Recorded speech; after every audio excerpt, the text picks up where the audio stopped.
Hello everyone, मेरा नाम है पीयूष भैया और मैं इस चैनल के अंदर आपको पढ़ाने वाला हूँ मैथ्स, साइंस और सोशल साइंस तीनों ही सब्जेक्ट, वो भी हिंदी मीडियम में। तो चैनल को सब्सक्राइब जरूर कर लेना। शुरू करते हैं हम लोग हमारे नए चैप्टर को। नए चैप्टर का नाम है भारत में राष्ट्रवाद। बच्चों, इस चैप्टर की शुरुआत होती है सन 1914 में। 1914 के अंदर क्या हुआ? विश्व की दो महान शक्तियां, बड़े बड़े देश जो है आपस में लड़ भिड़ गए। कौन कौन थे? एक तरफ रशिया, ब्रिटेन, अमेरिका, जापान थे और दूसरी तरफ जो ऑस्ट्रो हंगेरियन, जर्मनी और ऑटोमन अंपायर थे। इन दोनों के बीच में हो गई लड़ाई, मारा मारी, ढिशुम ढिशुम। उसकी वजह से भाई साहब क्या हुआ? फर्स्ट वर्ल्ड वॉर हो गया, प्रथम विश्व युद्ध हो गया बच्चों, है ना। अब देखो, इस प्रथम विश्व युद्ध में हमारे इंडिया का कोई लेना नहीं था, है ना। हमने तो डायरेक्ट कोई पार्टिसिपेट नहीं किया था।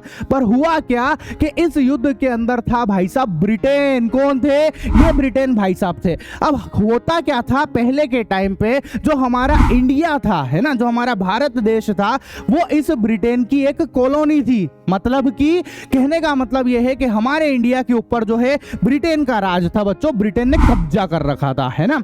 उसकी वजह से क्या हुआ कि इसने लड़ाई करी और उसका इंपैक्ट, उसका प्रभाव जो है हमारे भारत देश के ऊपर भी हुआ बच्चों। प्रथम विश्व युद्ध का भारत पर प्रभाव। तो देखो, हो क्या रहा था कि जो ब्रिटिश सेना है ना, ये लड़ाई कर रही थी। अब लड़ाई करने के लिए पैसों की जरूरत है, तो पैसों के लिए इन्होंने क्या करा कि जो लोग थे ना, उनके ऊपर जबरदस्ती ज्यादा से ज्यादा टैक्स ठोकना चालू कर दिया। उस टैक्स की वजह से लोगों को परेशानी होने लग गई, है ना। दूसरा क्या हुआ कि भैया चीजें जो है वो सब महंगी होना स्टार्ट हो गई। महंगी तो ऑब्वियस सी बात होगी, लड़ाई होगी, झगड़े होंगे दो देशों के बीच में, तो ट्रांसपोर्टेशन अपने आप बिगड़ेगा, सारी चीजें बिगड़ेगी, तो चीजें महंगाई बढ़ती जाएगी। महंगाई बढ़ने की वजह से लोगों की हालत खराब हो गई, है ना। और सबसे बड़ी प्रॉब्लम ये हुई कि ये लोग क्या कर रहे थे? जबरदस्ती लोगों को सेना में भर्ती कर रहे थे, पकड़ पकड़ के सेना में ठूस रहे थे, जाओ लड़ो मरो है ना। वो यही चाहते थे कि युद्ध हो बस कैसे भी करके। तो लोग तो भाई साहब इस बात से तो चिढ़ गए थे भयंकर तरीके से। इतनी सारी परेशानियां तो हो ही रही थी और भगवान भी साथ नहीं दे रहा था। हुआ क्या कि भैया किस्मत से जो है उस साल जो फसल आई, वो फसल पूरी की पूरी सड़ गई भाई साहब। फसलें भी खराब होने लग गई, ठीक है। अब लोगों के खाने पीने के फोड़े पड़ गए, भोजन की कमी हो गई ना, लोगों की परेशानियां होने लग गई, लोग सब तरीके से परेशानी हो गए, है ना। उसके बाद में क्या हुआ कि एक बीमारी और आ गई। वो बोलते ना कि जब परेशानी आती है तो सब तरफ से आती है, वैसा ही वाला काम हुआ कि एक बीमारी और आ गई जिसका नाम था इन्फ्लुएंजा नाम की बीमारी, जिससे कई लोग मर गए थे। मतलब आंकड़े बताते हैं पुराने कि भैया उस समय जो है 13 मिलियन लोग जो है इस महामारी के कारण मरे थे। अब हमको पता है जब पिक्चर के अंदर विलन हमको चारों तरफ से घेर लेता है तो फिर एंट्री होती है ढंटन, सदी के महानायक, है ना, हमारे गांधी जी भाई साहब। गांधी जी की एंट्री होती है और गांधी जी उस समय जो है 1915 में दक्षिण अफ्रीका से भारत लौटे थे इस विचार के साथ में कि भैया हम लड़ाई करेंगे लेकिन बिना हथियार के। हम सच्चाई और शांति के लिए लड़ाई करेंगे लेकिन हथियार नहीं उठाएंगे बच्चों। और इसी लड़ाई को उन्होंने नाम दिया सत्याग्रह, अहिंसा का एक विचार बच्चों। आई बात समझ में? सन 1906 के अंदर गांधी जी ने जो है दक्षिण अफ्रीका के अंदर जो है नस्लवाद व्यवस्था के खिलाफ जो है पहला सत्याग्रह आंदोलन चलाया था, जो कि सफल भी रहा था। भारत का सबसे पहला सत्याग्रह जो है 1917 के अंदर बिहार के चंपारण के अंदर हुआ था, है ना। वहां पर क्या हुआ बच्चों कि वहां के जो किसान थे वो बेचारे इस ब्रिटिश सरकार की वजह से बहुत परेशान हो रहे थे, है ना। क्यों? क्योंकि ये जो ब्रिटिश सरकार थी ये चाह रही थी कि भैया इन किसानों से जबरदस्ती जो है नील की फसल उगवाना चाह रही थी, है ना। अब इस नील भी ये उगाना नहीं चाहते थे। क्यों नहीं उगाना चाहते थे? क्योंकि नील की फसल उगाने से क्या होता है कि जिस भी जगह पर उगाई जाती है वहां की जो जमीन है वो पूरी बंजर हो जाती है, वो पूरी जमीन ही खराब हो जाती है ना। दूसरी बात, ये भाई साहब फसल भी इनसे जबरदस्ती उगवाना चाह रहे थे और पैसे भी कम दे रहे थे। अब बताओ यार, कौन काम करेगा ऐसे में? नहीं करेगा ना कोई भी। इसलिए भैया गांधी जी ने इनको बोला, इनको संघर्ष करने के लिए प्रेरित किया और एक सत्याग्रह आंदोलन लॉन्च कर दिया वहां पर, जो कि सफल भी हुआ बच्चों, ठीक है। फिर क्या हुआ? दूसरा सत्याग्रह आंदोलन जो है 1917 में खेड़ा गुजरात में, कहां पर हुआ था? खेड़ा गुजरात में हुआ था बच्चों। वहां पर क्या हुआ था कि वहां के जो किसान थे, है ना, वहां पर क्या हुआ कि वहां की जो इनकी जो खेती थी, मतलब, है ना, वो खेती भैया बराबर नहीं हो पा रही थी, फसल खराब हो गई थी और उस जगह पर जो है एक बीमारी फैली हुई थी जिसका नाम था प्लेग। इन सब चीजों की वजह से बेचारे किसानों को कमाई हो नहीं पाई। जब कमाई नहीं हो पाई तो ये टैक्स नहीं दे पाए इन ब्रिटिश सरकार को, है ना।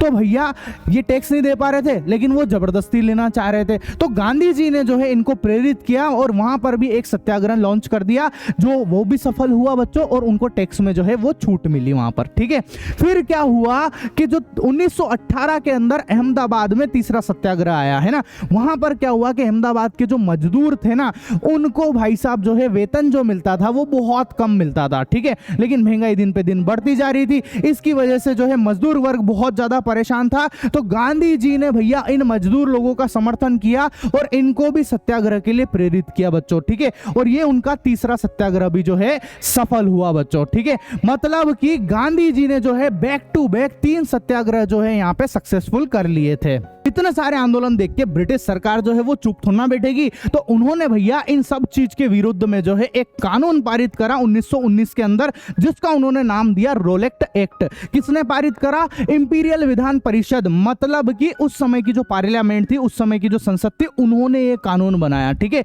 इस कानून में क्या होता था कि भैया जो भी लोग है ना रिवॉल्यूशनरी एक्टिविटी, मतलब कि आंदोलनकारी गतिविधियों में पाए गए, इस चीज का अगर इनको शक भी हो जाता था ना, तो भैया उन लोगों को ये 2 साल के लिए जेल में ठूस देते थे। भैया लोग इससे शक के बुनियाद पे ठूस रहे हैं, तो लोग डरने लग गए, परेशान होने लग गए, और लोगों ने इस कानून को काला कानून नाम भी दिया। ठीक है, अब क्या हुआ कि इन सब चीजों को देखते हुए जो है गांधी जी ने इस एक्ट के विरुद्ध, इस रोलेक्ट एक्ट के विरुद्ध जो है एक सत्याग्रह लॉन्च कर दिया, जिसका उन्होंने नाम रखा रोलेक्ट सत्याग्रह। क्या नाम रखा?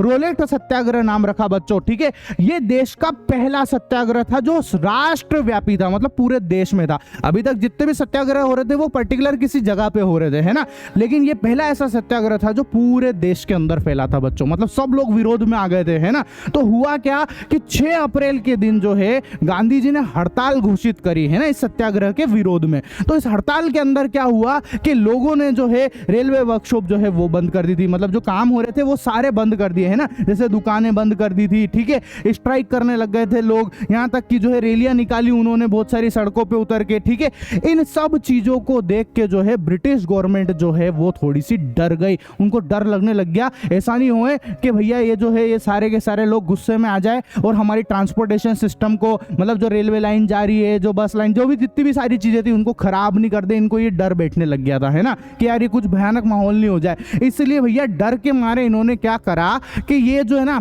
इन्होंने जितने भी नेता थे उन सबको पकड़ा। समझे आप बात? मतलब उन्होंने स्थानीय नेताओं को पंजाब के अमृतसर से उठाया गया, समझ गए, पंजाब में जो स्थानीय नेता थे उनको उठा लिया इन्होंने, और गांधी जी को दिल्ली जाने से रोक दिया था इन्होंने। ठीक है, 2 बात समझ में आ गई, नेताओं को उठा लिया, अब जब नेता को ही उठा लोगे तो बात ही खत्म हो जाएगी, लीड कौन करेगा, और गांधी जी को जो है दिल्ली में प्रवेश ही नहीं होने दिया इन्होंने। तो हुआ क्या, यहां तक तो सब सही साठ था, कोई तकलीफ वाली बात नहीं थी। लेकिन अमृतसर के अंदर 10 अप्रैल को जो है पुलिस ने क्या करा, एक शांतिपूर्ण रैली निकल रही थी, एक शांतिपूर्ण जुलूस निकल रहा था, और उसके ऊपर कर दी गोलीबारी। मतलब वो कोई किसी को परेशान नहीं कर रहे थे वो लोग, वो तो चुपचाप शांतिपूर्ण तरीके से अपना जुलूस निकाल रहे थे, लेकिन उस समय की जो पुलिस थी उन्होंने उसके ऊपर गोलीबारी कर दी। अब भाई साहब गोलीबारी करोगे तो लोग तो गुस्से हो ही जाएंगे भयंकर तरीके से, तो दंगे हो गए। और उस दंगे में क्या क्या हुआ भैया, लोगों ने जो है बैंक हो गए, डाकघर हो गए, है ना, रेलवे स्टेशन हो गए, मतलब जितनी भी सरकारी जमी जगहें थी उन सबको तोड़ फोड़ मचाना चालू कर दिया, भयंकर तरीके से दंगे करना चालू कर दिया। ठीक है, अब ये सारी चीजें होगी तो भैया यार जो ब्रिटिश सरकार है वो भी कहां चुप बैठने वाली थी। तो उन्होंने क्या करा, एक नया कानून लॉन्च कर दिया, एक मार्शल लॉ नाम से एक कानून निकाला। इस कानून में क्या होता है, इसमें सारी पावर जो है भैया वो चली जाती है मिलिट्री के पास में। किसके पास चली जाती है? मिलिट्री के पास में चली जाती है। और उस समय जो है मिलिट्री के जो जनरल थे, है ना, मतलब उनके जो हेड, ठीक है, उनका नाम था जनरल डायर। तो हुआ क्या कि 13 अप्रैल 1919 का दिन था। उस दिन क्या हुआ भैया कि पंजाब के शहर अमृतसर में जलियांवाला बाग नाम की एक जगह थी, वहां पर लोग जो है बैसाखी का त्योहार सेलिब्रेट कर रहे थे। सारे लोग जो है एक साथ इकट्ठे हो गए थे बच्चों, है ना, और उनको मार्शल लॉ के बारे में बिल्कुल कुछ भी नहीं पता था, वो तो बस अपना त्योहार मनाने के लिए आए थे।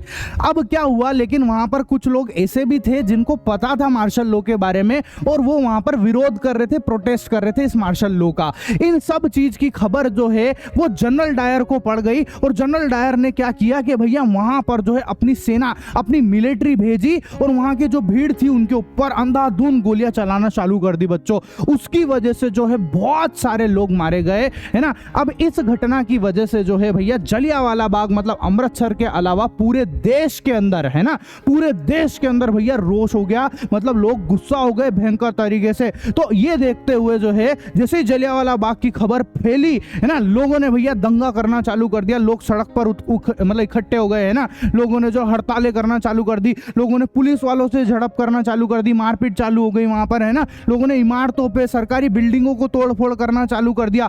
अब ये सब देखते हुए जो ब्रिटिश गवर्नमेंट थी उनको लगा स्थिति बिगड़ी है। ये भी नहीं डर रहे थे, ये भी लोगों को दबाना चालू कर रहे थे, लोगों के ऊपर फोर्सफुली जो है ये भी अटैक कर रहे थे। तो इन्होंने क्या करा, ये लोगों से नाक रगड़वा, जो भी इन सब चीजों में पाया जाता उनसे भैया जबरदस्ती नाक रगड़वाते थे, है ना। उनसे जो स्क्रॉलिंग मतलब रेंग रेंग के उनको सजा देते थे कि तुम रेंग के चलो, है ना। उनको जहां पे भी दिखते थे बोलते थे जबरदस्ती हमको सलाम करो, सैल्यूट करो, ठीक है। तो इस तरीके की चीजें होने लग गई थी। अब ये सारी चीजें देखते हुए मतलब ये लोगों के कोड़े तक मारने लग गए थे भयंकर तरीके से, इतना पीट रहे थे लोगों को, है ना। अब ये सब चीजें देख के भैया गांधी जी को लगा कि यार ये तो हमारा तो भैया अहिंसा के ऊपर चलता है सारा का सीरा, सारी की सारी चीजें अहिंसा के ऊपर चलती गांधी जी की, लेकिन यहाँ पर तो हिंसा होने लग गई। इसलिए जो है गांधी जी ने ये वाला जो एक्ट हो रहा था, ये आंदोलन जो हो रहा था, इस आंदोलन को भैया वापस ले लिया। गांधी जी को ये समझ पड़ गया था कि अगर हमको अंग्रेजों को हराना है तो भैया कुछ बड़ा आंदोलन करना पड़ेगा, और ये बड़ा आंदोलन तो तभी पॉसिबल है जब हिंदू और मुसलमान दोनों एक साथ आ जाएंगे, तब जाकर कुछ बड़ा आंदोलन हो सकता है ना। अब ये दोनों एक साथ कैसे आते हैं, तो उसके लिए भैया क्या होता है समझना ध्यान से। देखो हिंदू जो है वो स्वराज की कामना कर रहे थे, स्वराज मतलब स्वतंत्रता, तो स्वतंत्रता के लिए ब्रिटिशर से लड़ाई कर रहे थे बच्चों, है ना। और जो मुस्लिम हैं वो खिलाफत मसले को महसूस कर रहे थे, मतलब उनको खिलाफत मसले के ऊपर काम कर रहे थे। अब ये खिलाफत मसला क्या था, तो ध्यान से देखो, प्रथम विश्व युद्ध के टाइम पे बहुत सारे देश जो है जब आपस में लड़ रहे थे, है ना, उस समय क्या हुआ कि जो ब्रिटेन है और जो टर्की है ये दोनों भी आपस में युद्ध कर रहे थे, लड़ रहे थे, ठीक है। अब क्या हुआ कि जो टर्की है उसका एक राजा था जिसका नाम था कैलिफेट, जिसको हिंदी में हम लोग बोलते हैं खलीफा, है ना। अब भैया वहां का जो राजा है ना खलीफा, इसकी जो है मुस्लिम लोग बहुत ज्यादा रिस्पेक्ट करते थे, खूब इज्जत देते थे, है ना।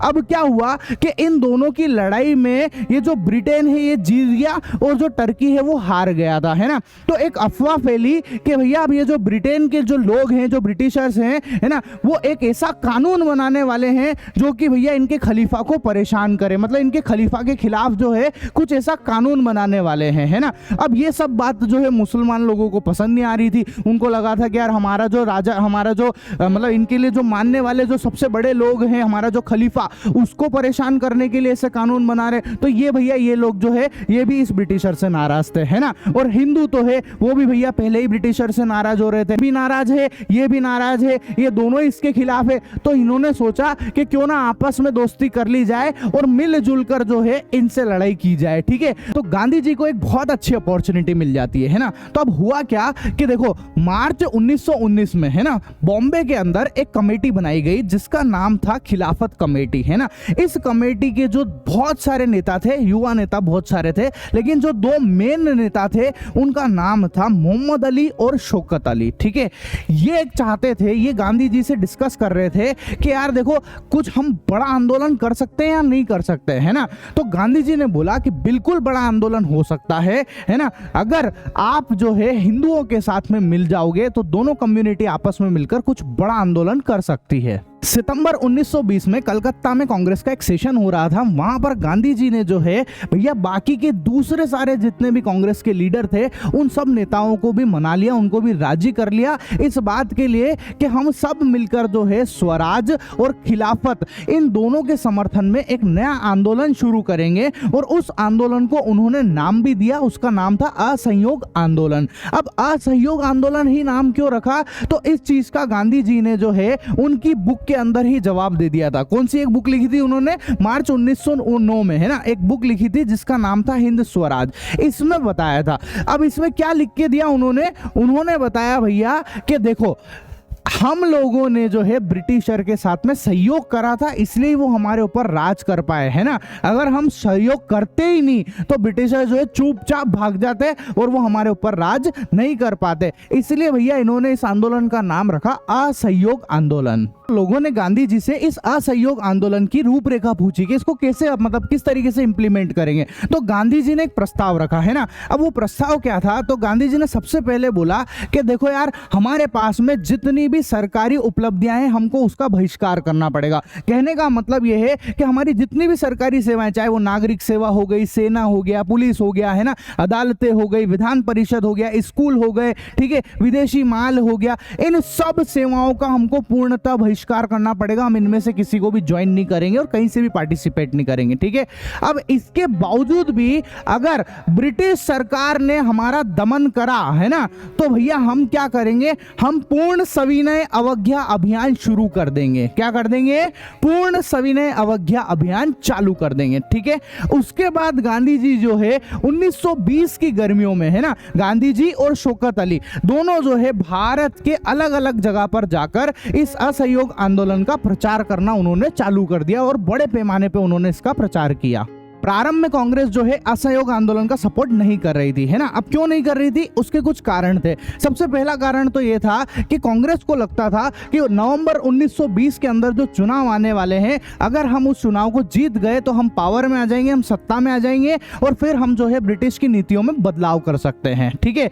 दूसरा कारण यह था कि इस असहयोग आंदोलन की वजह से कोई हिंसा वगैरह ना हो जाए, इस चक्कर में वो पहले इसको सपोर्ट नहीं कर रहे थे, है ना। लेकिन बाद में क्या हुआ कि दिसंबर 1920 में नागपुर के अंदर, है ना, कांग्रेस ने असहयोग आंदोलन को अपना ही लिया फाइनली, ठीक है। अब इससे क्या हुआ कि गांधी जी को जो है मुस्लिम का भी सपोर्ट मिल गया और कांग्रेस का भी सपोर्ट मिल गया और हिंदुओं का सपोर्ट तो उनके पास पहले से था ही सही। तो इस तरीके से गांधी जी ने जो है जनवरी 1921 में असहयोग आंदोलन प्रारंभ किया और उसको बड़े जोरों शोरों से चलाया। अब जब आंदोलन चालू हो गया है ना, तो उस आंदोलन की वजह से कौन कौन सी जगह पर क्या क्या चीजें हो रही थी उसको समझते हैं, है ना। तो देखो, सबसे पहले कस्बों में हलचल हुई। कहने का मतलब यह है कि जो शहर थे, जो कस्बों थे, वहां पर जो है मध्यम वर्ग के लोगों ने सबसे ज्यादा इस आंदोलन में भाग लिया, ठीक है।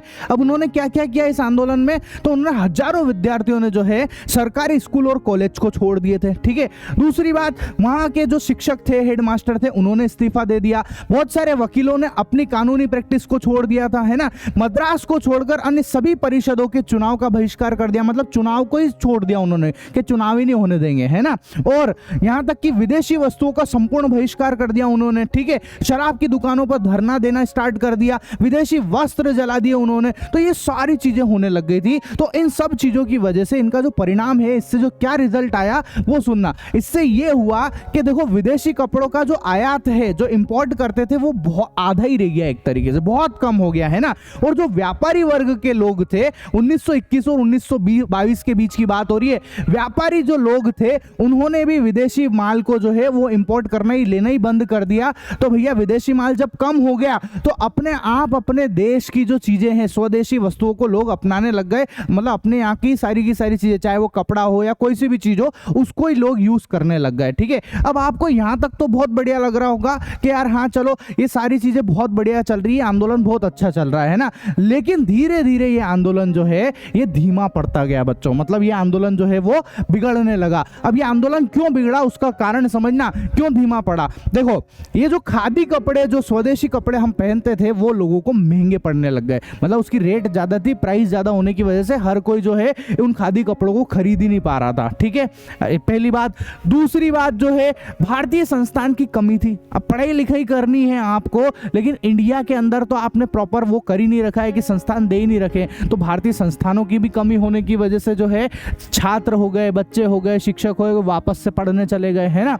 तीसरी बात यह है कि जो वैकल्पिक संस्थान के अभाव में जो वकीलों ने अपनी जॉब छोड़ी थी, उन्होंने वापस से उन सब जो अदालतों में शामिल कर लिया और वापस से वो नौकरी करना चालू कर गए, ठीक है। समझते हैं ग्रामीण इलाकों में आंदोलन। अब ये जो ग्रामीण इलाकों में आंदोलन है, ये दो तरीके से हो रहा था, दो लोगों ने किया, एक तो किसानों ने किया और एक आदिवासी ने किया। सबसे पहले हम लोग लोग समझते हैं किसानों का। ठीक है, अब जो किसानों ने आंदोलन किया था, ये आंदोलन पूरे देश में ही हो रहा था, पर हम यहाँ पर एक समझने के लिए अवध का एक केस ले रहे हैं बच्चों। ठीक है, तो देखो क्या हुआ कि जो अवध का किसान थे वो वहां के जो जमींदार थे, जो तालुकदार थे, है ना, उनसे परेशान हो गए थे। ठीक है, अब किस चीज से परेशान हो रहे थे, तो देखो यार ये जो जमींदार होते हैं ये क्या करते हैं, अपनी जमीन को लीज पे दे देते हैं, ऐसे समझ लो, है ना, और उससे क्या होता है कि भैया वो किसानों से काम करवाते हैं। ठीक है, अब जो किसानों से उन्होंने काम कराया, उस काम के उनको वो पैसे भी कम देते थे और उस जमीन का जो काम कर रहे उसका किराया भी ज्यादा वसूलते थे। तो इन सब चीजों से जो है किसान इनसे परेशान होने लग गए थे। ठीक है,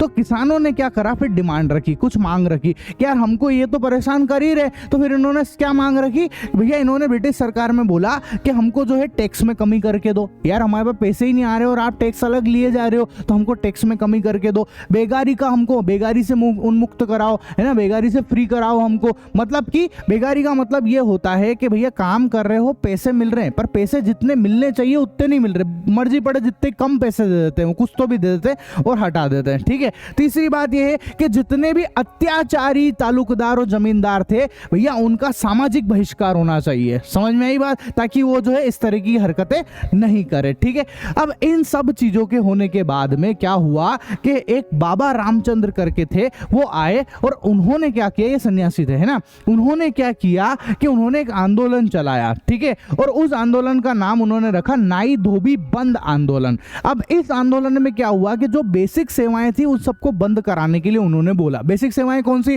जैसे देखो नाई क्या काम करते थे, बाल काटने का, तो इन्होंने बोला कि तुम आप बाल काटना ही बंद कर दो, जब आप बाल काटोगे ही नहीं तो अपने आप परेशान होने लग जाएंगे, है ना। और जो धोबी है उन्होंने बोला कि आप जो है इनके कपड़े धोना ही बंद कर दो, धोबियों को मना कर दिया कि कपड़े भी मत धो आप, तो अपने आप ये परेशान होने लग जाएंगे। ठीक है, फिर क्या हुआ, फिर एंट्री होती है एक नए इंसान की जिनका नाम था पंडित जवाहरलाल नेहरू, जिनको हम लोग हमारे चाचा जी भी बोलते हैं। ठीक है, तो जो पंडित जवाहरलाल नेहरू ने क्या किया कि अवध किसान सभाएं, मतलब ऐसी सभाएं चालू करी जो कि किसानों के मदद के लिए थी, है ना। इन दोनों ने ऐसी सभाएं मिलकर सभाएं चालू करी जो कि किसानों को मदद करती थी। ठीक है, उससे किसानों को बहुत ज्यादा फायदा होता था और वो सभा इतनी अच्छी होती थी कि उनकी वजह से जो है बहुत जल्दी ऐसे 300 से ज्यादा शाखाएं खुल गई। वो कहते हैं ना जैसे हमारे अभी के टाइम पे चला ना किसान सेंटर, तो उस टाइप की चीज इन्होंने चालू करी थी जिससे लोगों को बहुत फायदा हुआ और भैया वो फटाफट फैल भी गई और 300 शाखाएं उसकी खुल गई थी। ठीक है, अब सब सही चल रहा था, लेकिन क्या हुआ कि ये जो आंदोलन है ये धीरे धीरे हिंसक होता गया। ये आंदोलन हिंसक क्यों हुआ, तो ध्यान से सुनना। हुआ क्या कि जो छोटे किसान थे वो बड़े किसानों और जमींदारों के घर पे हमला करने लग गए थे, है ना। मतलब जो सही साइड भी थे ना, जो बड़े किसान और जो जमींदार, जो बहुत सारे अच्छे भी होंगे उस समय, उनके घर पे भी ये हमला करने लग गए थे छोटे किसान, है ना। और इन छोटे किसानों ने बाजारों को लूटना चालू कर दिया था। इन्होंने जो है दूसरों का अनाज छीन कर उसको इकट्ठा करने लग जाते थे ये। ठीक है, और यहाँ तक कि बड़े वहां पर क्या हो रहा था कि जो लोकल नेता थे, है ना, और जो छोटे किसान थे वो ऐसी अफवाह उड़ाने लग गए थे कि हम जो भी उल्टे सीधे काम कर रहे हैं, हम लूट रहे हैं, दूसरों की जमीनें छीन रहे हैं, जो भी काम कर रहे हैं, ये हमको गांधी जी ने बोला है, गांधी जी ने बोला ऐसा करने को। ठीक है, जबकि गांधी जी ने ऐसा कुछ भी नहीं कहा था, बस इन्होंने एक अफवाह फैला दी थी। ठीक है, अब इन सब चीजों की वजह से जो है गांधी जी और चाचा नेहरू दोनों ही परेशान होने लगे, तो उनको अच्छा नहीं लगा। इस तरीके से जो है आंदोलन है वो धीमा पड़ता गया। दूसरा जो आंदोलन किया वो जनजातीय जनसंख्या मतलब आदिवासी लोगों ने किया। तो क्या हुआ कि देखो आंध्र प्रदेश के अंदर एक पहाड़ी थी जिसका नाम था गुडेल हिल मतलब गुडेम पहाड़ी। वहां पर जो लोग रहते थे वो थे भैया जनजातीय जनसंख्या मतलब वो आदिवासी लोग रहते थे। इन लोगों ने आंदोलन किया, मतलब किस चीज के लिए आंदोलन किया कि ये लोग जो है इन ब्रिटिशर से बहुत ज्यादा नाराज थे और नाराज इस बात पे थे कि इन्होंने क्या किया, इन ब्रिटिशर ने भैया इनके जो वन क्षेत्र थे ना उसके ऊपर इन्होंने ताला ठोक दिया। अब ताला ठोकने से क्या हुआ भैया कि इनका तो इन बेचारों की तो पूरी आजीविका ही वन से चलती थी, अब उसी में इनको घुसने नहीं दे रहे हैं, तो इनके ऊपर कितना परेशानी हो जाएगी, होगी ना। क्यों? क्योंकि इनको खाने पीने की चीज है ना, इनके जो पशु चरते थे वो भी वहीं से होता था, इनकी लकड़ियां वहीं से आती थी, इनके पैसे भी वहीं से कमाते थे, तो सारी चीज जो है वो इसी वन क्षेत्र से होती थी और इसी को इन्होंने बंद कर दिया। तो अब बताओ यार इनको कितना बुरा लगा होगा। तो ये बहुत ज्यादा गुस्से में आ गए थे। ठीक है, तो तो क्या हुआ क्या कि इनकी सपोर्ट करने के लिए तब जाके वहां पर एक व्यक्ति था जो इनकी सपोर्ट करने के लिए आगे आया और जिसका नाम था अल्लूरी सीताराम राजू। क्या नाम था? अल्लूरी सीताराम राजू नाम का एक व्यक्ति है जो इनकी सपोर्ट करने के लिए आया था। ठीक है, अब वो व्यक्ति ये बोलता था कि इसके पास जो है कुछ ऐसी स्पेशल पावर है जिससे ये ज्योतिषवाणी कर सकता है, भविष्यवाणी कर सकता है ये। ठीक है, ऐसा। और ये यूं बोलता था कि भैया इसको गोली भी नहीं लगती है, ऐसा बोलते थे ये, क्या कि भैया मैं ज्योतिष भी हूं और मेरे को गोली भी कुछ नहीं बिगाड़ सकती मेरा, ऐसा करके बोला करते थे। ठीक है, ऐसा। और ये जो है गांधी जी से बहुत ज्यादा प्रेरित थे, है ना। और इनको ये बात बहुत अच्छी लगती थी गांधी जी की कि गांधी जी जो है ना नशाखोरी, शराब, मांस, इन सब चीजों से दूर रहने के लिए कहते थे। तो ये इन सब चीजों के उसमें गांधी जी के फेवर में थे ये। ठीक है, लेकिन ये गांधी जी की एक बात से बस नाराज थे, इनको एक बात नहीं जमती थी गांधी जी की। क्या? गांधी जी बोलते थे कि बिना हथियार के लड़ो, मतलब किसी से लड़ाई झगड़े मत करो, शांति अहिंसा के साथ में काम करो। लेकिन इनकी विचारधारा ये थी कि देखो यार, बिना हिंसा किए या बिना हथियार के, बिना लड़ाई झगड़े के जो है देश के अंदर जो है स्वतंत्रता आ ही नहीं सकती। ये इस चीज विचारधारा के थे, मतलब इनको जो है, इनको पता था कि बिना लड़े मरे कुछ होने वाला नहीं है। ठीक है, तो हुआ क्या, इन लोगों ने जो है ना एक आंदोलन चालू करा जिसका नाम था, 1920 में चालू किया, जिसका नाम था गुरिल्ला आंदोलन। क्या नाम था? गुरिल्ला नाम का एक आंदोलन चालू करा जिसमें इन्होंने क्या करा, बहुत सारे जो पुलिस स्टेशन थे उसके ऊपर हमला कर दिया और बहुत सारे पुलिस वालों को इन्होंने मारा, है ना। और इसके अलावा बहुत सारे ब्रिटिश अधिकारी को इनने हत्या भी कर दी, है ना। और यहां तक कि इन सब चीजों की वजह से हुआ क्या कि 1924 में अल्लूरी सीताराम राजू की हत्या कर दी गई थी, मतलब इन्हीं को मार दिया गया था। ऑब्वियस सी बात ऐसा होना ही है ना। हम समझते हैं बागानों में स्वराज को। ठीक है, तो देखो बागानों में स्वराज का मतलब ये हुआ कि असम के अंदर क्या था, बहुत सारे चाय के बागान थे, मतलब बहुत सारे जो है चाय के गार्डन थे। ठीक है, अब वहां पर क्या हो रहा था कि वहां पर जो लोग काम कर रहे थे उनके ऊपर एक कानून आया। अब वो कानून किस चीज का आया? उस कानून का नाम है भैया इनलैंड इमिग्रेशन एक्ट, है ना। 1859 के अंदर ये कानून आया। इस कानून में ये कहा गया कि जो भी लोग, जितने भी वर्कर जो चाय के बागान में काम कर रहे हैं, वो बिना परमिशन के, बिना अनुमति लिए जो है चाय के बागानों को छोड़ के नहीं जा सकते, अपने काम को छोड़ के नहीं जा सकते हैं। ठीक है, लेकिन हुआ क्या कि जब गांधी जी ने असहयोग आंदोलन चलाया, है ना, उस समय इनका मन हुआ कि हम भी जो है गांधी जी को सपोर्ट करने के लिए जाएं, है ना। तो ये जो है बागानों को छोड़ के जाने लगे। अब रास्ते में क्या हुआ कि इन ब्रिटिशरों ने देख लिया कि यार ये छोड़ के जा रहे हैं, तो इन्होंने इनको बहुत लपक के मारा वहां पर, है ना। और बहुत सारे लोगों को इन्होंने हत्या भी कर दी थी वहां पर। ठीक है, ऐसे ही 1992 के अंदर चोरी चोरा नाम की एक जगह थी गोरखपुर के अंदर, है ना। वहां पर एक घटना हो गई। वहां पर क्या हुआ भैया कि वहां पर कुछ लोग जो है शांतिपूर्ण तरीके से प्रदर्शन कर रहे थे इन सब चीजों के खिलाफ में, है ना।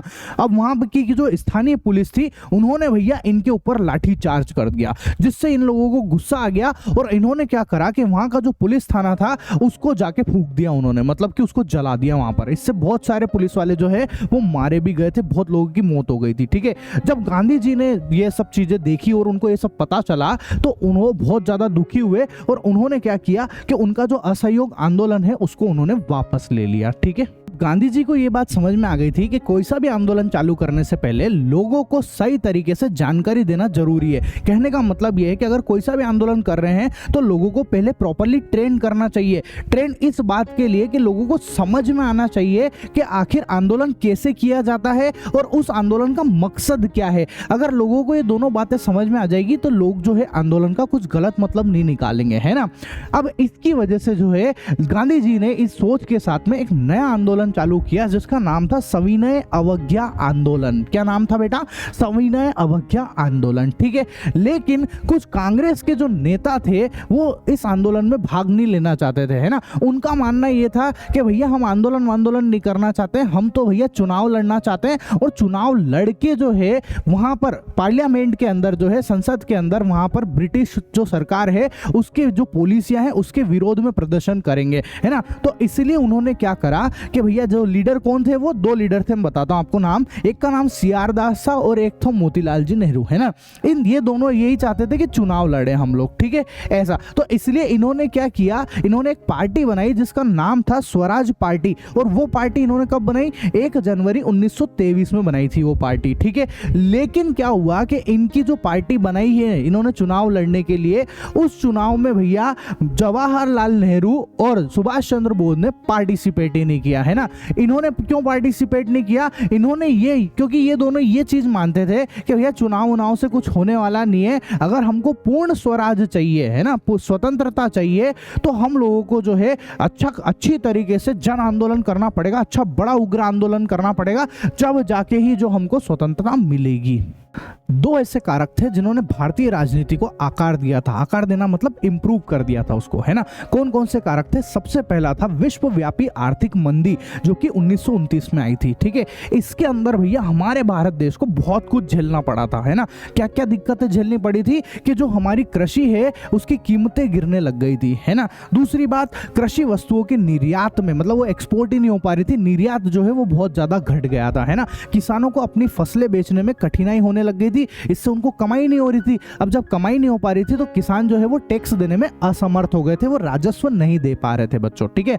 और जो दूसरा कारक था वो था साइमन कमीशन, है ना। अब साइमन कमीशन में क्या हुआ था कि देखो, ब्रिटेन जो था, है ना, ब्रिटेन के अंदर एक सरकार थी जिसका नाम था, ब्रिटेन की सरकार का नाम था टोरी सरकार। कौन सी सरकार चलती थी? टोरी गवर्नमेंट, टोरी सरकार चलती थी, ठीक है। उसके अंदर भैया वहां पर एक कमीशन हुआ करता था। कमीशन मतलब लोगों की कमेटी मान लो आप एक तरीके से, ठीक है। उस कमीशन को जो लीड करते थे, उसके जो अध्यक्ष थे, उसका नाम था सर जॉन साइमन। क्या नाम था? Sir John Simon. इसलिए भैया उस कमीशन का नाम पड़ गया साइमन कमीशन, ठीक है, 1927 में, मतलब कमेटी बनी हुई थी, ठीक है। तो हुआ क्या, इस कमेटी का, इस कमीशन का उद्देश्य ये था कि भारतीय संविधान की समीक्षा करेगा वो, और वहां पर जो भी परिवर्तन होगा संविधान में वो सुझाएगा। क्या उद्देश्य था? कि जो भारत का जो संविधान है उसमें उसको रिव्यू करेगा, उसका समीक्षा करेगा, और वहां के जो संविधान है, भारत का जो संविधान है, उसमें कुछ न कुछ परिवर्तन लाएगा, ठीक है। लेकिन इसमें एक प्रॉब्लम थी। संकट किस बात का था भैया? प्रॉब्लम इस बात की थी कि ये जो कमेटी थी, ये जो कमीशन था, इसके अंदर टोटल 7 सदस्य थे। कितने सदस्य थे? 7 सदस्य थे, और सातों के सातों ही अंग्रेज थे। एक भी इंडिया का नहीं था, एक भी भारत का नहीं था। अब आप सोचो यार, कोई तीसरे मतलब दूसरे लोग, है ना, संविधान भारत का करना है, संविधान भारत का लिखना है, संविधान में चेंज भारत का करना है, और कर कौन रहे? अंग्रेज लोग। तो भारत का संविधान है तो भारतीयों को करना चाहिए ना। तो ये बात जो है हमारे इंडिया के लोगों को बहुत बुरी लगी थी। इसलिए जब ये साइमन कमीशन इंडिया के अंदर पहुंचा 1928 में, तो इंडिया के लोगों ने जमकर नारे लगाए, साइमन गो बैक, मतलब वापस जाओ करके भयंकर तरीके से नारेबाजी करी थी और विरोध करा था, ठीक है। अब ये सारी सिचुएशन देखते हुए भैया वहां जो ब्रिटिश सरकार थी वो घबरा गई। उनको लगा यार और कुछ माहौल नहीं बिगड़ जाए। तो वहां पर क्या हुआ कि यहाँ पर एक व्यक्ति थे जिनका नाम था लॉर्ड इरविन, है ना, ब्रिटिश अंग्रेजी थे ये, ठीक है। ये कौन थे? ब्रिटिश सरकार में अंग्रेजों के वायसराय थे, है ना। उन्होंने देखा कि यार मामला बिगड़ सकता है, तो उन्होंने क्या किया, उन्होंने जो है 2 प्रस्ताव दिए, 2 प्रपोजल दिए हमको, ठीक है। कौन कौन से 2 प्रपोजल? एक प्रपोजल तो ये बोला कि भारत के लिए डोमिनियन स्टेटस की पेशकश की उन्होंने। अब डोमिनियन स्टेटस का मतलब ये होता है कि इन्होंने भारत को ये बोला, इंडिया के लोगों को ये बोला कि यार एक काम करो, राज तुम कर लो, सब चीज तुम ही कर लो, बस जो भारत है वो ब्रिटेन के अंदर ही आएगा। समझ रहे हो आप? तो फिर राज कैसा हुआ? जब अंडर ब्रिटेन के अंदर ही रहना है तो राज तो हुआ ही नहीं एक तरीके से, है ना। तो इसको बोलते हैं डोमिनियन स्टेटस, ठीक है। दूसरी बात इन्होंने बोली कि भावी संविधान पर चर्चा के लिए गोलमेज सम्मेलन प्रस्तावित किया इन्होंने। मतलब कि एक जो राउंड टेबल के ऊपर भैया बुला रहे हैं वहां पे बातचीत करने के लिए, है ना, कि हमारा संविधान, आगे का संविधान कैसा होना चाहिए, फ्यूचर जो हमारा कॉन्स्टिट्यूशन है वो कैसा होना चाहिए, उसके लिए उन्होंने जो है बातचीत करने के लिए राउंड टेबल पे बुलाया अपने को, ठीक है, ऐसा। अब क्या हुआ कि ये जो दोनों ही प्रस्ताव है ना, ये जो कांग्रेस के नेता थे, जो कट्टरपंथी थे, है ना, जो गरम दल के नेता थे, कौन कौन, जहां पर जवाहरलाल नेहरू और जो सुभाष चंद्र बोस, उन्होंने भैया इस प्रस्ताव, दोनों प्रस्ताव को खारिज कर दिया कि हमको नहीं चाहिए भैया, हमको ऐसी छोटी मोटी आज़ादी नहीं चाहिए, हमको तो पूर्ण स्वराज चाहिए, ठीक है। ऐसे छोटी मोटी आज़ादी लेके हम क्या ही करेंगे? तो इन्होंने साफ ही मना कर दिया कि हमको नहीं चाहिए, दोनों प्रस्ताव को बेकार कर दिया इन्होंने, ठीक है। अच्छा, अब क्या हुआ कि यहाँ पर जो है लाहौर के अंदर 1 दिसंबर 1929 में एक अधिवेशन हुआ कांग्रेस का, ठीक है, जिसमें जो है जवाहरलाल नेहरू ने, है ना, पूर्ण स्वराज की आधिकारिक तौर पर मांग करी। किसकी मांग करी? कि भैया हमको जो है पूर्ण रूप से स्वतंत्रता चाहिए, आजादी चाहिए। ठीक है, कहां पर करी? लाहौर के अंदर करी उन्होंने, है ना। और घोषणा भी कर दी उन्होंने वहां पे कि भैया हमको जो है स्वतंत्रता तो चाहिए और हम स्वतंत्रता दिवस जो है 26 जनवरी 1930 को मनाना चाहते हैं। ठीक है, स्वतंत्रता दिवस कब मनाने की बोला इन्होंने? 26 जनवरी 1930 को मनाने की इन्होंने बात करी। हालांकि लोगों ने मनाया ही नहीं, इस बात को इतना सीरियसली हुआ नहीं, ये सारी चीजें नहीं मना पाई। ठीक है, अब हम समझते हैं नमक मार्च और सविनय अवज्ञा आंदोलन को। ठीक है, तो क्या हुआ था कि गांधी जी को यह बात समझ में आ गई थी कि अगर एक अच्छा आंदोलन करना है तो लोगों को एकजुट होना जरूरी है। ठीक है, जब लोग एकजुट हो जाएंगे तो आंदोलन जो है वो अच्छा बड़ा हो सकता है। ठीक है, अब बात यह थी कि लोगों को किस बात पे एकजुट किया जाए, तो गांधी जी को लगा कि लोग जो है नमक के नाम पर एकजुट हो जाएंगे, है ना। नमक के लिए लोग इकट्ठे हो सकते हैं। अब क्वेश्चन ये उठता है कि नमक के लिए लोग क्यों इकट्ठे होंगे? तो उसका जवाब ये था कि जो नमक है ना वो हर तरीके के, हर वर्ग के लोग खाते थे। मतलब कि अमीर लोग भी नमक खाते थे और गरीब लोग भी नमक खाते थे। ठीक है, तो नमक जब सभी लोग खा रहे थे तो फिर उससे इकट्ठे हो सकते हैं लोग। ठीक है, मतलब सबको कनेक्ट करता था कहीं ना कहीं नमक, है ना। दूसरी बात यह है कि नमक के ऊपर जो है ब्रिटिश सरकार अच्छा खासा टैक्स वसूल रही थी। मतलब सोचना, आप खाने पीने की चीज पे टैक्स लग रहा था खतरनाक वाला, तो लोग इस बात से परेशान थे। तीसरी बात यह है कि जो नमक का उत्पादन है वो सिर्फ और सिर्फ ब्रिटिश सरकार ही कर रही थी। समझ में आई बात? मतलब नमक के उत्पादन पर जो एकाधिकार था वो सिर्फ ब्रिटिश सरकार तक का था, कोई दूसरा व्यक्ति नमक का उत्पादन नहीं कर सकता था। तो इन सब बातों से लेकर जो है लोग चिढ़े हुए थे, इसलिए लोग जो है नमक के नाम पर इकट्ठा हो गए, एकजुट हो गए आंदोलन करने के लिए। ठीक है, अब जब लोग इकट्ठा हो गए तो गांधी जी ने भैया सबसे पहले आंदोलन करने से पहले जो है लॉर्ड इरविन, जो कि वायसराय थे, उनको एक लेटर लिख के भेजा, उनको एक पत्र भेजा। ठीक है, उस पत्र के अंदर, अब वो पत्र कब भेजा? 1930 में, है ना, 31 जनवरी 1930 में एक पत्र लिखा। ठीक है, उस पत्र के अंदर क्या लिखा हुआ था? उस पत्र के अंदर जो है गांधी जी ने अपनी टोटल 11 मांगे रखी। कितनी मांगे रखी? 11 मांगे रखी। और उसमें सबसे प्रमुख ये थी कि जो नमक कानून है आप उसको हटा दो। क्या बोला?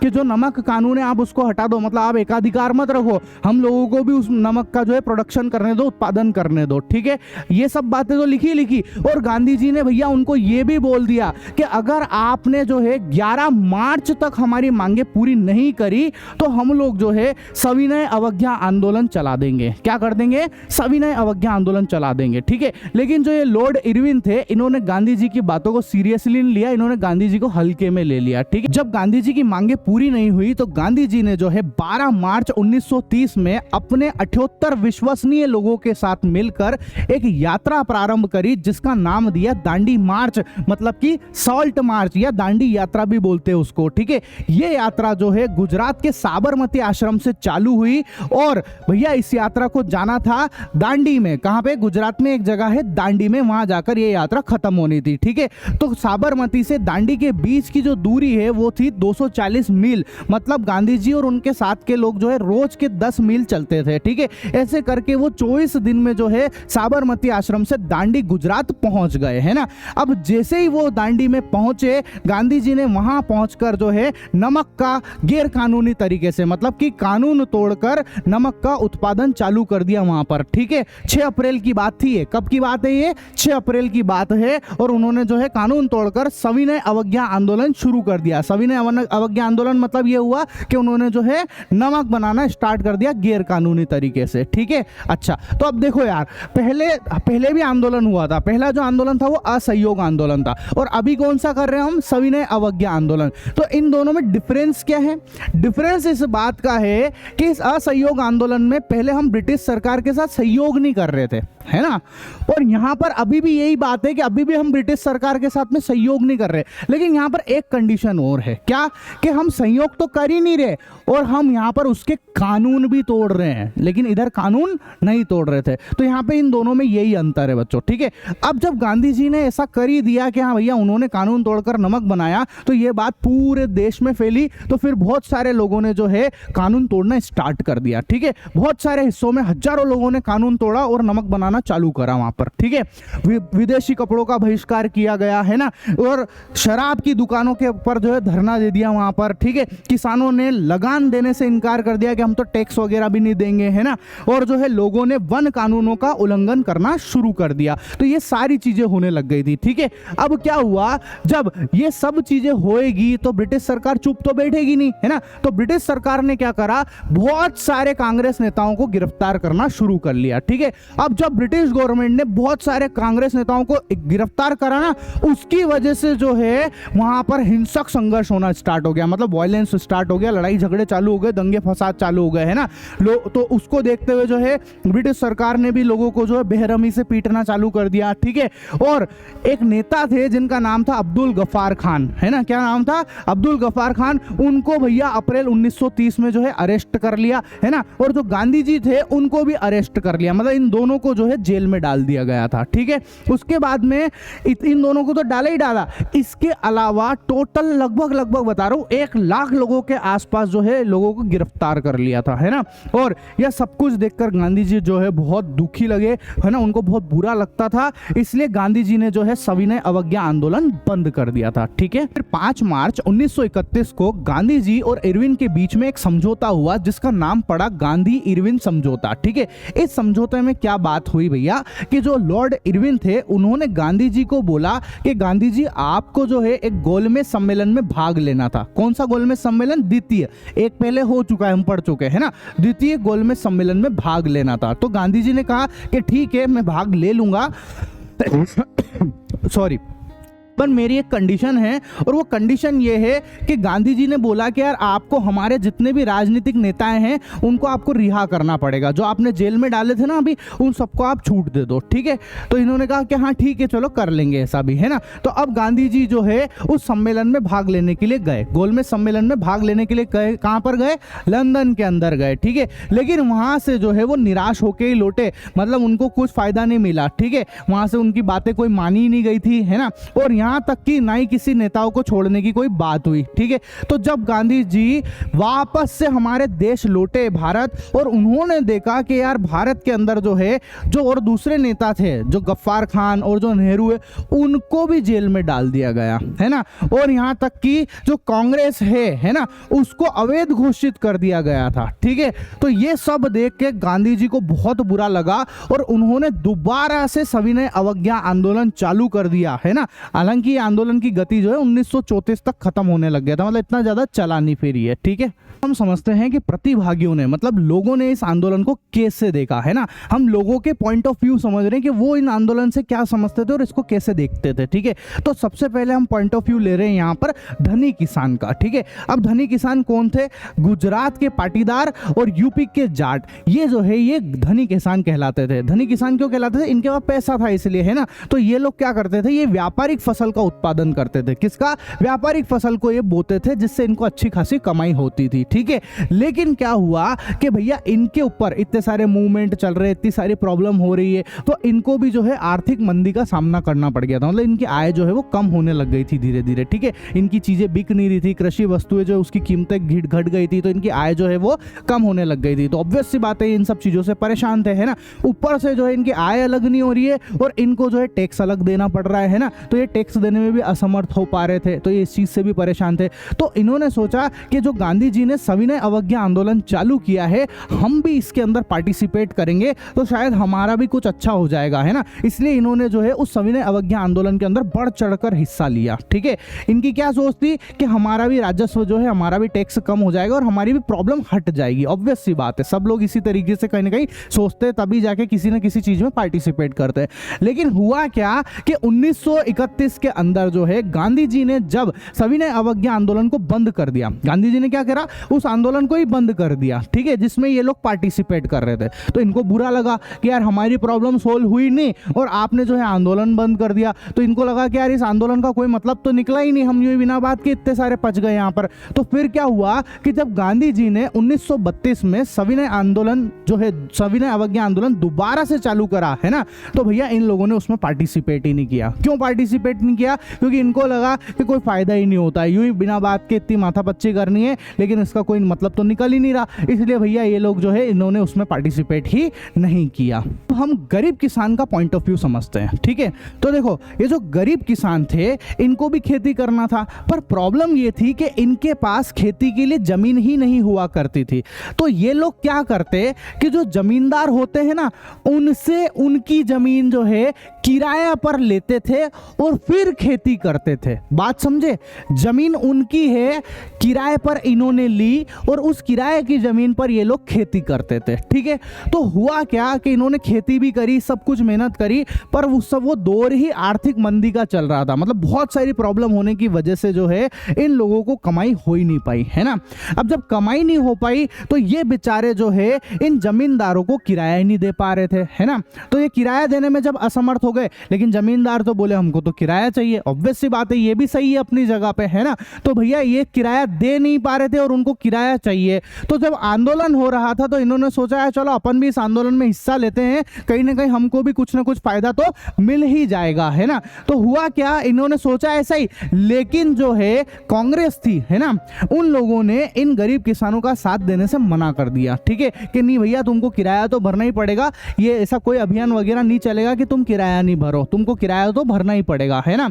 ऐसा क्यों, क्योंकि कांग्रेस जो है वो सपोर्ट ले रही थी इनका, ठीक है, जो जमींदार थे, जो अमीर किसान थे, उन लोगों का सपोर्ट ले रही थी। ऑब्वियस सी बात है, देखो कोई सा भी आंदोलन करने के लिए पैसों की जरूरत होती है, अब पैसे तो इन्हीं से मिल रहे थे, अब इन्हीं लोगों को अगर नाराज कर देंगे तो पैसे कहां से आएंगे और आंदोलन कैसे होएगा, ठीक है। तो इन लोगों का जो है कोई सपोर्ट वापस यहाँ पे इनको तो कुछ मिला ही नहीं, मतलब वहां पर, ठीक है। व्यवसायी वर्ग ने जो है किस तरीके से सविनय अवज्ञा आंदोलन में पार्टिसिपेट किया उसको समझते हैं, ठीक है। तो देखो यार, इनकी एक प्रॉब्लम थी, है ना। इनकी प्रॉब्लम क्या थी कि जो ब्रिटिश सरकार ने ऐसी बहुत सारी नीतियां बना रखी थी जो कि इनको व्यापार करने में बहुत दिक्कत करवाती थी, है ना, उसकी वजह से बहुत प्रॉब्लम होती थी इनके बिजनेस में, ठीक है। तो ये उन नीतियों को कैसे भी करके हटाना चाह रहे थे, ठीक है। अच्छा, दूसरा जो कारण था वो ये था कि ये लोग चाहते थे कि जो विदेश से जो वस्तु को आप हमारे देश में लेके आ रहे हो, मतलब जो आप आयात कर रहे हो, उसको ये बंद करवाना चाहते थे, उसको रोकना चाहते थे, ठीक है। ऐसा क्यों करवाना चाहते थे, क्योंकि जो विदेशी माल था जब वो हमारे देश में आता था तो विदेशी माल जो सस्ते में मिल जाया करता था, ठीक है। तो सस्ते में मिलने की वजह से जो है इन लोगों के सामान को तो कोई खरीदता ही नहीं, है ना, क्योंकि ये यहाँ पे थोड़ा महंगा बेच रहे थे, है ना। तो इनके सामान को लोग नहीं खरीद रहे थे, तो इनको नुकसान हो रहा था, तो इस चीज से भी इनको परेशानी हो रही थी, है ना। तीसरी बात यह है कि इन सब चीजों को देखते हुए भैया दो फेडरेशन बनाई गई। क्या बनाया गया, दो फेडरेशन बनाई। पहले नंबर की जो फेडरेशन थी वो थी 1920 में भारतीय औद्योगिक और वाणिज्यिक कांग्रेस। पहली फेडरेशन का नाम क्या है, भारतीय औद्योगिक और वाणिज्यिक कांग्रेस। और दूसरी फेडरेशन बनी 1927 में, है ना, जिसका नाम था federation of Indian chamber of commerce and industries, मतलब फिक्की, FICCI, ठीक है। ये दो फेडरेशन बनाई गई थी बच्चों, ठीक है। और यहाँ पर जो है ये जो व्यवसायी वर्ग है इनका नेतृत्व करने वाले दो लोग थे, एक का नाम था पुरुषोत्तम दास ठाकुर और दूसरे का नाम था GD बिरला, ये दोनों वो थे, ठीक है। अच्छा, और इन दोनों ने जो है, मतलब ये जो पूरा बिजनेस क्लास के जो लोग थे, इन्होंने भैया एक काम सोच ही लिया था कि हमको कैसे भी करके जो है आयात जो है, इंपोर्ट जो हो रहा है उसको रोकना है कैसे भी करके, उसके खिलाफ में ही हो गए थे, है ना, उसके खिलाफ आंदोलन करना चाह रहे थे। इसलिए भैया इन लोगों ने भी जो है बढ़ चढ़कर सविनय अवज्ञा आंदोलन में पार्टिसिपेट किया कि कहीं इस आंदोलन के भरोसे हमको भी कुछ ना कुछ फायदा मिल जाएगा। समझते हैं इंडस्ट्रियल वर्कर, मतलब कि औद्योगिक श्रमिक वर्ग ने किस तरीके से पार्टिसिपेट किया, ठीक है। तो देखो यार, इन लोगों ने ज्यादा पार्टिसिपेट ही नहीं किया इसके अंदर, है ना। खाली ये जो नागपुर का एरिया था, है ना, नागपुर के एरिया में ही पार्टिसिपेट किया गया था सविनय अवज्ञा आंदोलन के अंदर। मैंने शॉर्टकट में लिख दिया इसको CDM को, है ना। CDM मतलब सविनय अवज्ञा आंदोलन ही है, ठीक है। CDM का मतलब यही होता है सिविल डिसओबीडिएंट मूवमेंट, है ना, हिंदी में, इंग्लिश में ये नाम है इसका, और हिंदी में अपन पूरा बोलते हैं सविनय अवज्ञा आंदोलन, ठीक है। तो भैया सिर्फ नागपुर के क्षेत्र वालों ने ही पार्टिसिपेट किया था, बाकी लोगों ने तो पार्टिसिपेट ही नहीं किया, ठीक है। अच्छा, लेकिन जिन लोगों ने पार्टिसिपेट भी किया वो ये चाहते थे कि कैसे भी करके जो है इंपोर्ट जो हो रहा है, ये विदेशी माल जो अपने यहाँ पे आ रहा है, ये उसको बंद करवाना चाहते थे। मतलब ये भी वही जो गांधी जी के जो सोच थी ना, उसी से ये मैच कर रहे थे। ऑब्वियस सी बात है, मैच नहीं करेंगे तो पार्टिसिपेट क्यों करेंगे, ठीक है। है। अच्छा, और उनका अपना आंदोलन इस बात के लिए था कि इन लोगों को जो है कम मजदूरी मिलती थी, है ना, वेतन कम मिलता था और इनकी कामकाजी भी खराब हो रही थी। ठीक है, इसका ये चाहते थे कि हम इनको ज़्यादा कामकाजी मिले और ज़्यादा वेतन मिले, इसके लिए भी इन्होंने जो है भैया इस आंदोलन में पार्टिसिपेट किया था। ठीक है, अब देखो क्या हुआ, भले इन्होंने पार्टिसिपेट कर लिया, सब कुछ कर लिया, लेकिन कांग्रेस ने जो है इन लोगों को सपोर्ट ही नहीं करा। क्यों सपोर्ट नहीं करा?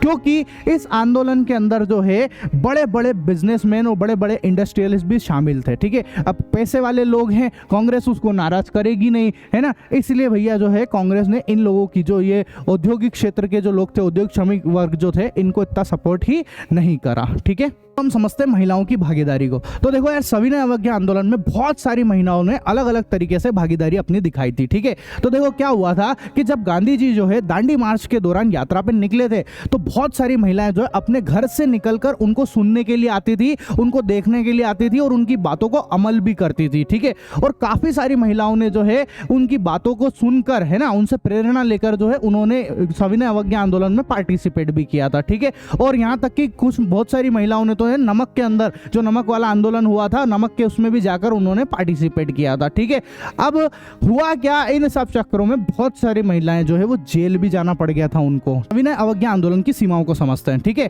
तो पहले बहुत सारे सामाजिक समूह होते थे, लेकिन सारे सामाजिक समूहों ने जो है सविनय अवज्ञा आंदोलन में पार्टिसिपेट ही नहीं किया था, है ना।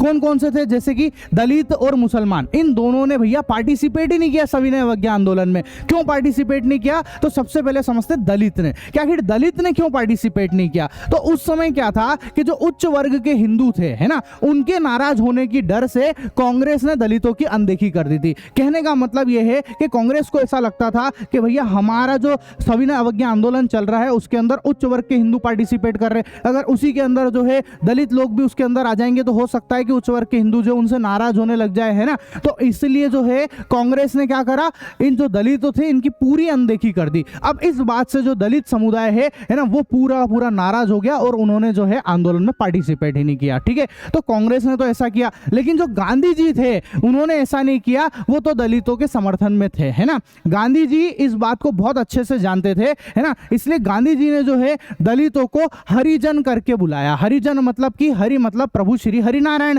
है ना, हरि का मतलब होता है भगवान, तो हरिजन का मतलब हो गया भगवान के बच्चे। तो गांधी जी ने जो है दलितों को भगवान के बच्चे के नाम से पुकारा। ठीक है, और गांधी जी ने ये बात भी बोली कि देखो यार, अगर हम अभी भी छुआछूत जैसी भावनाएं अपने मन में रखेंगे तो छुआछूत की भावनाओं को लेके, है ना, मतलब समाज में इस तरीके से विभिन्नताएं रखेंगे, भेदभाव रखेंगे, तो भैया फिर स्वराज आना पॉसिबल नहीं है, हमारे देश को स्वतंत्रता मिलना पॉसिबल ही नहीं हो पाएगा। हमको सबका साथ चाहिए, तभी ऐसा हो पाएगा। तो ये जो छोटी मोटी जो इस तरीके की उल्टी सीधी भ्रांतियां हैं, इन सबको हटाओ और सब एक साथ मिलजुल कर रहो, है ना।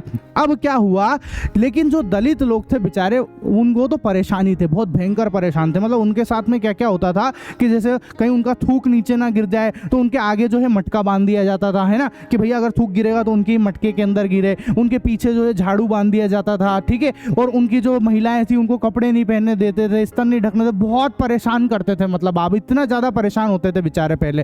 तो इतने परेशान होने की वजह से वो ये चाहते थे कि यार एक काम करो यार, हमको उच्च वर्ग के लोगों के साथ नहीं रखना ना, हटाओ, अलग मत रखो, हमको अपनी एक अलग ही जगह दे दो, हमको अपना एक अलग ही क्षेत्र दे दो, है ना, और उस क्षेत्र के चुनाव भी हम कर लेंगे, हम अपने हिसाब से ही वो कर लेंगे। ठीक है, और तो गांधी जी को ये लगा कि यार अगर ये अलग ही क्षेत्र मांग लेंगे, अलग ही तरीके से चुनाव वगैरह लड़ लेंगे, सब चीजें ये अलग ही कर लेंगे, तो देश जो है, हम तो देश को एकजुट करना चाह रहे हैं, है ना, स्वतंत्रता दिलाना चाह रहे हैं, और देश जो है यहाँ पे और ज्यादा बट जाएगा। तो बेचारे गांधी जी जो इस चीज से परेशान हो गए थे, है ना, उनको लगा कि यार ये तो मामला बिगड़ जाएगा। तो इसलिए गांधी जी ने क्या करा, गांधी जी ने जो है आमरण अनशन की शुरुआत कर दी। ठीक है, किसकी शुरुआत कर दी?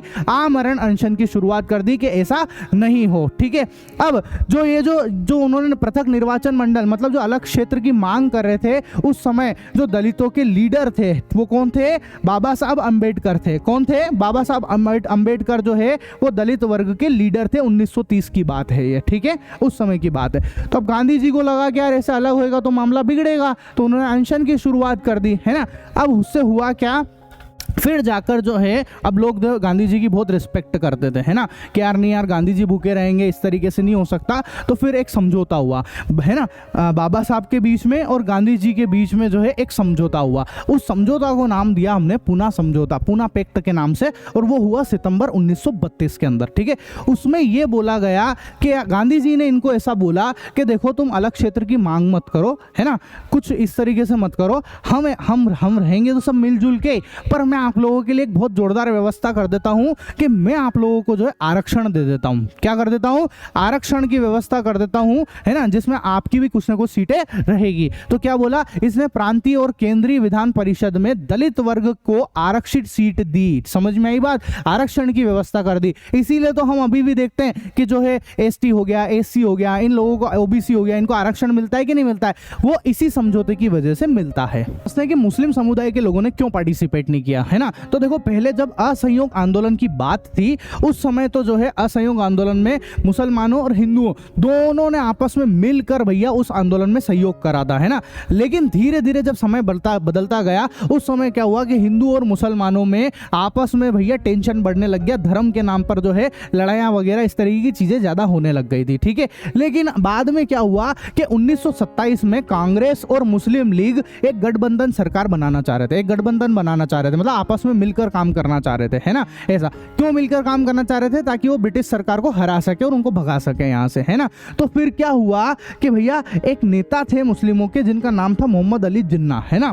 वो ये चाहते थे कि तुम हमको भैया अलग ही निर्वाचन क्षेत्र दे दो, मतलब हमको भी तुम अलग क्षेत्र दो, हम अपने हिसाब से चुनाव करेंगे, हम अपने हिसाब से रहेंगे और हमारे काम सब अपने हिसाब से कर लेंगे, है ना। लेकिन जो कांग्रेस थी वो नहीं चाहती थी ऐसा। कांग्रेस ने मना कर दिया कि हाँ कोई अलग से निर्वाचन क्षेत्र नहीं मिलेगा आपको, ठीक है। तो भैया ये इन्होंने कहा कि चलो ठीक है निर्वाचन क्षेत्र अलग नहीं दे रहे हो तो एक काम करो, मेरी कुछ शर्तें हैं वो मान लो, मेरी कुछ कंडीशन मान लो, है ना। तो इनकी कौन कौन सी शर्तें थी? इनकी शर्तें थी कि केंद्रीय विधानसभा में आरक्षित सीटें होनी चाहिए, है ना, इनको आरक्षित सीटें चाहिए थी वहां पर, है, विधानसभा में। दूसरी शर्त ये थी कि मुस्लिम बहुल प्रांतों जैसे कि बंगाल और पंजाब, मुस्लिम बहुल प्रांत मतलब ऐसे प्रांत जहां मुसलमान बहुत ज्यादा रहते हो, है ना, तो बंगाल और पंजाब में मुसलमान उस समय बहुत ज्यादा रहते थे, ठीक है, में जनसंख्या के अनुपात में प्रतिनिधित्व हो, मतलब उनको जो है जनसंख्या के हिसाब से प्रतिनिधित्व करने का अवसर मिले उनको, ठीक है। लेकिन कांग्रेस ने जो है इनकी ये शर्तें भी मानने से इनकार कर दिया। अब जब कांग्रेस ने ये कंडीशन भी नहीं मानी तो उसकी वजह से जो है मुसलमान जो है वो नाराज हो गए थे और उनकी नाराजगी की वजह से जो है मुसलमानों ने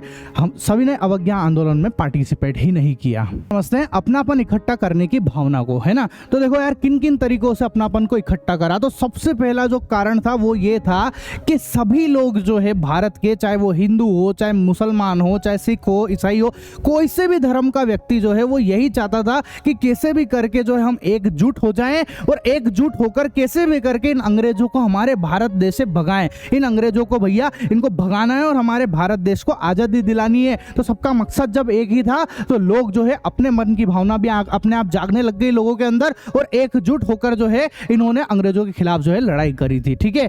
दूसरी बात जो ये थी एकजुट होने की वो ये थी सांस्कृतिक प्रक्रियाएं। अब कौन कौन सी सांस्कृतिक प्रक्रियाएं? देखो लोग अपनी संस्कृति से जुड़ने लग गए थे। कौन कौन सी? जैसे कि लोक कथाएं हो गई, उससे जुड़ते थे लोग, है ना। सब लोगों को लोक कथाएं एक जैसे सुनने को मिलती थी तो उससे उनको लगता था कि यार ये अपनापन की भावना उनमें जागती थी, है ना। लोक संगीत की वजह से वो जुड़ जाते थे, क्षेत्रीय भाषा की वजह से लोगों को अपनेपन की भाषा मिलती है। ऐसा होता ही है ना। सोचो आपके कहीं फॉरेन चले गए हो, विदेश में चले गए हो और वहां पर अगर आपको कोई हिंदी बोलने वाला मिल जाए तो आपको लगता ना अरे यार ये तो अपना बंदा है यार, ये तो अपना इंडिया का है। तो एक अपनापन का महसूस होता है कि नहीं होता है? उस तरीके से, है ना। और क्या क्या हुआ देखो आंकड़े और चित्र की मदद से भी लोगों में अपनेपन की भावना जागने लग गई। अब कैसे? देखो इसका एग्जांपल बताता हूं मैं, है ना।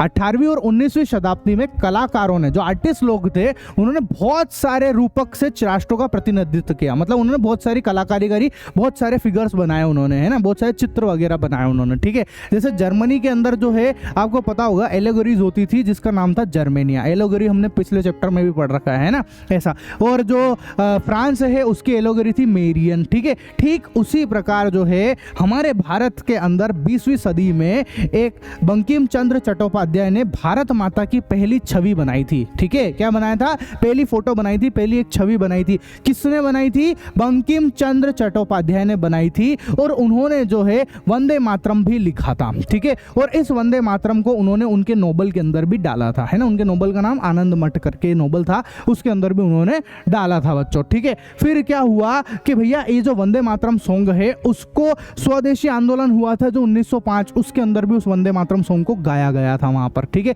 तो इस तरीके से लोगों में अपनापन की भावना आने लगी है ना। अब समय बीता, फिर उसके बाद में क्या हुआ कि जो अभिनेंद्र है ना, अभिनेंद्र नाथ टैगोर थे, उन्होंने क्या करा भैया, अभिनेंद्र नाथ टैगोर ने जो है भारत माता की एक छवि बनाई। क्या बनाया? भारत माता की एक पेंटिंग बनाई, एक छवि बनाई है ना। उस छवि में ये भारत माँ कैसी दिख रही है? भारत माँ एकदम शांत दिख रही है ना।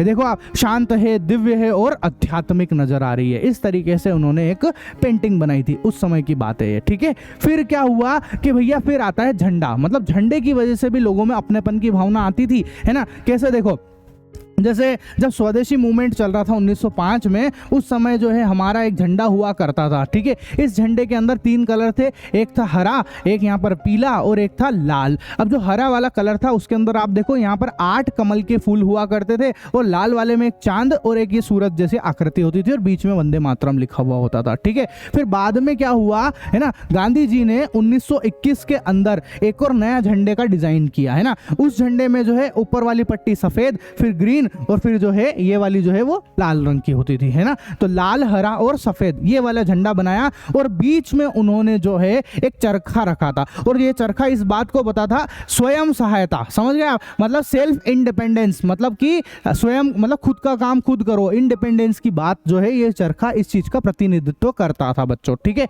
तो इस तरीके से जो है ना हमारे में अपनेपन की भावना जागृत हो गई थी, है ना, इन सब चीजों की वजह से। ठीक है, अब देखो क्या हुआ कि इतिहास की पुनर्व्याख्या, मतलब पहले के जो इतिहास थे उसको भी दोहराने लग गए थे लोग, उसको भी पढ़ने लग गए थे, उसकी भी समझ होने लग गई थी। लोगों को समझ में आने लग गया था कि यार जब ये अंग्रेज नहीं आए थे ना, उससे पहले हमारे देश की कला कितनी जोरदार थी। मंदिरों में देखो आप, क्या शानदार शानदार मंदिरें बने हुए, क्या शानदार शानदार बिल्डिंगें बनी हुई थी, है ना, कितने अच्छे अच्छे किले बने हुए थे, कितनी जोरदार कला थी हमारे देश की, है ना। और हमारे देश की कृषि भी कितना शानदार था, जब भी तो हमारे देश को कृषि प्रधान देश बोला जाता था, है ना। और यहाँ तक कि जो है हमारे देश में धर्म की भी बात बहुत बढ़िया होती थी, लोग जो है धर्म मानने वाले लोग हुआ करते थे, है ना। हमारे देश की संस्कृति बहुत अच्छी हुआ करती थी। लेकिन जब से ये लोग अंग्रेज जो लोग आए थे, इनकी वजह से जो है हमारे देश की संस्कृति में गिरावट आई है। तो कैसे भी करके इन अंग्रेजों को यहाँ से अब रवाना करना पड़ेगा, इनको भगाना पड़ेगा। ठीक है, और हमको हमारे देश की आज़ादी दिलानी पड़ेगी इन अंग्रेजों से कैसे भी करके। ठीक है,